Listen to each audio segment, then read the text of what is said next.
ರಾಜ್ಯದಲ್ಲಿ ಮುಖ್ಯಮಂತ್ರಿ ಬದಲಾವಣೆ ಚರ್ಚೆ ವಿಚಾರ ಡಿಕೆಶಿ ಕಾಲಿಗೆ ಚಕ್ರ ಕಟ್ಟಿಕೊಂಡು ಸಂಘಟನೆ ಮಾಡಿದ್ದಾರೆ. ಮಾಸ್ ಲೀಡರ್ ಸಿದ್ದರಾಮಯ್ಯ ಸಾಕಷ್ಟು ಕೊಡುಗೆ ನೀಡಿದ್ದಾರೆ. ಈ ಇಬ್ಬರು ನಾಯಕರು ಕಾಂಗ್ರೆಸ್ನ ಎರಡು ಕಣ್ಣು ಇದ್ದ ಹಾಗೆ. ಬೆಳಗಾವಿಯಲ್ಲಿ ಸಚಿವೆ ಲಕ್ಷ್ಮೀ ಹೆಬ್ಬಾಳ್ಕರ್ ಹೇಳಿಕೆ ಗ್ಯಾರಂಟಿಗಳನ್ನ ಸಮರ್ಥವಾಗಿ ಸಿಎಂ ಜಾರಿಗೆಗೊಳಿಸಿದ್ದಾರೆ. ಸಿಎಂ ಸಿದ್ದರಾಮಯ್ಯ ಸಮರ್ಥವಾಗಿ ಆಡಳಿತ ಮಾಡುತ್ತಿದ್ದಾರೆ. 136 ಜನ ಶಾಸಕರ ಅಭಿಪ್ರಾಯದಂತೆ ಸಿಎಂ ಆಯ್ಕೆ ಆಗಿದೆ. ನಮ್ಮಲ್ಲಿ ಹೈಕಮಾಂಡ್ ತೀರ್ಮಾನವೇ ಅಂತಿಮ. ಯಾರನ್ನು ಮುಖ್ಯಮಂತ್ರಿ ಮಾಡಬೇಕು, ಯಾರನ್ನು ಉಪಮುಖ್ಯಮಂತ್ರಿ ಮಾಡಬೇಕು ಎಲ್ಲವನ್ನು ಹೈಕಮಾಂಡ್ ನಿರ್ಧಾರ ಮಾಡುತ್ತದೆ. ಬೆಳಗಾವಿಯಲ್ಲಿ ಲಕ್ಷ್ಮೀ ಹೆಬ್ಬಾಳ್ಕರ್ ಹೇಳಿಕೆಯೊಂದನ್ನು ನೀಡಿದ್ದಾರೆ.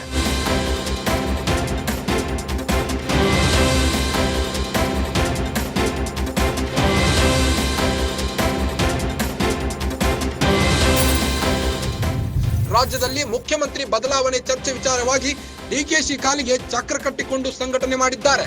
ಮಾಸ್ ಲೀಡರ್ ಸಿದ್ದರಾಮಯ್ಯ ಸಾಕಷ್ಟು ಕೊಡುಗೆ ನೀಡಿದ್ದಾರೆ.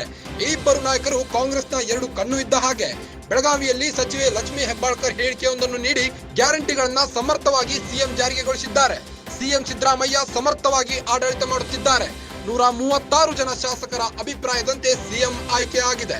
ನಮ್ಮಲ್ಲಿ ಹೈಕಮಾಂಡ್ ತೀರ್ಮಾನವೇ ಅಂತಿಮ ಎಂದಿದ್ದಾರೆ. ಯಾರನ್ನು ಮುಖ್ಯಮಂತ್ರಿ ಮಾಡಬೇಕು, ಯಾರನ್ನ ಉಪಮುಖ್ಯಮಂತ್ರಿ ಮಾಡಬೇಕು ಎಲ್ಲವನ್ನು ಹೈಕಮಾಂಡ್ ನಿರ್ಧಾರ ಮಾಡುತ್ತದೆ ಎಂದಿದ್ದಾರೆ.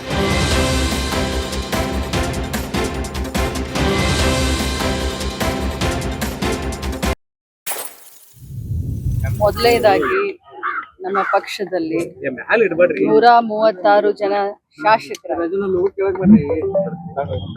ಎಲ್ಲ ಶಾಸಕರ ಒಂದು ಅಭಿಪ್ರಾಯ ತೆಗೆದುಕೊಂಡು ಹೈಕಮಾಂಡ್ ಅವರು ಈಗಾಗಲೇ ಮುಖ್ಯಮಂತ್ರಿಯನ್ನ ಮಾಡಿದ್ದಾರೆ. ಈಗ ಯಾರು ಏನ್ ಹೇಳಿದ್ದಾರೆ ಅನ್ನೋದಕ್ಕಿಂತ ನಮ್ಮ ಪಕ್ಷದಲ್ಲಿ ಅಂತಿಮ ತೀರ್ಮಾನ ಹೈಕಮಾಂಡ್ ತೀರ್ಮಾನವೇ ಅಂತಿಮ. ಸೊ ಈಗಾಗಲೇ ಸಿದ್ದರಾಮಯ್ಯ ಸರು ಸಿಎಂ ಆಗಿ ಒಳ್ಳೆ ಕೆಲಸ, ರಾಜ್ಯದ ಜನರಿಗೆ ಏನು ನಾವು ಭಾಷೆಯನ್ನ ಕೊಟ್ಟಿದ್ವಿ ಆ ಭಾಷೆಯನ್ನ ಈಡೇರಿಸಿಕೊಂಡು ಒಳ್ಳೆ ಆಡಳಿತವನ್ನ ಕೊಟ್ಟು ಮುಂದೆ ಹೋಗ್ತಾ ಇದ್ವಿ. ಪ್ರಸ್ತುತ ಇಷ್ಟರ ಬಗ್ಗೆ ಅಷ್ಟೇ ನಾನು ಮಾತನಾಡ್ಲಿಕ್ಕೆ ಬಯಸ್ತೀನಿ. ರಾಜ್ಯದ ಕಾಂಗ್ರೆಸ್ ಸರ್ಕಾರ ಡಿಕೆ ಶಿವಕುಮಾರ್ ತನುಮಾನಧನದ ಶ್ರಮ ಅದಕ್ಕೆ ಒಂದು ತ್ಯಾಗ ಮಾಡ್ಬೇಕಂತ ನೋಡಿ, ಒಂದೇ ಮಾತನ್ನ ಹೇಳ್ತೀನಿ. ಕರೋನಾ ಸಂದರ್ಭದಲ್ಲಿ ಡಿಕೆ ಶಿವಕುಮಾರ್ ಅವರು ಕರ್ನಾಟಕ ಪ್ರದೇಶ ಕಾಂಗ್ರೆಸ್ನ ಅಧ್ಯಕ್ಷ ಆದ ಮೇಲೆ ಕರೋನಾ ಸಂದರ್ಭದಲ್ಲೂ ಕೂಡ ಕಾಲಿಗೆ ಚಕ್ರ ಕಟ್ಕೊಂಡು ಇಡೀ ರಾಜ್ಯವನ್ನ ಸುತ್ತಾಕಿ ಕಾರ್ಯಕರ್ತರನ್ನ ಹುರಿದುಂಬಿಸಿ ಒಂದು ಕಡೆ ಅವರು ಕೆಲಸ ಮಾಡಿದ್ರೆ, ಮಾಸ್ ಲೀಡರ್ ಆದಂತ ಸಿದ್ದರಾಮಯ್ಯನವರು ಎಲ್ಲರನ್ನ ವಿಶ್ವಾಸಕ್ಕೆ ತೆಗೆದುಕೊಂಡು ಇನ್ನೊಂದು ಕಡೆ ಇವ್ರು ಕೆಲಸ ಮಾಡಿದ್ದಾರೆ. ನಮ್ಮ ಪಕ್ಷದ ಎರಡು ಕಣ್ಣುಗಳು ಇದ್ದ ಹಾಗೆ ಸಿದ್ದರಾಮಯ್ಯ ಸರ್ ಮತ್ತೆ ಡಿಕೆ ಶಿವಕುಮಾರ್ ಸರ್.